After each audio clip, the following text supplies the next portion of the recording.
વાલા આવો અમારે ઘેર. આત્મા આપણું ઘર છે, ભગવાનનું પણ એ જ ઘર છે. આત્મામાં આપણે અને ભગવાન બધા સાથે રહીએ છીએ. દેહથી જુદા પડ્યા વિના ભગવાનની ભેળા થવાતું નથી. માટે દેહથી જુદા તો આપણે આપણા સ્વરૂપને માનવું જ પડે, અને એ પરમ સત્ય છે એને આપણે સ્વીકારવું જ પડે કે આ શરીર હું કોઈ કાળે નહીં.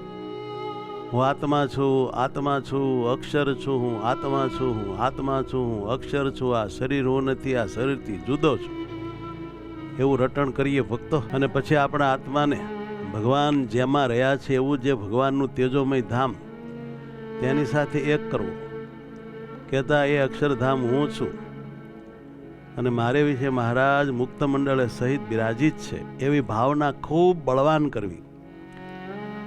છે બિરાજમાન છે 1000% છે એમ આપણે બળ ભરીને એ ભાવનાને મજબૂતપણે કર્યા કરવી, તો વહેલા મોડે એવી આપણે સ્થિતિ થાય. આટલો એકડો વારંવાર ઘૂંટવો અને પછી ભગવાનમાં પ્રેમ કરવો. ભગવાન શ્રી હરિને જે રીતે ગમે, આપણને જે રીતે ભગવાનમાં હેત થાય એ રીતે ભાવનાઓ કરવી, એ રીતે ક્રિયાઓ કરવી, એ રીતે સ્તુતિ, પ્રાર્થના, વાતો આ બધું કરવું, એટલે જલ્દી ભગવાનમાં જોડાઈ જવાય.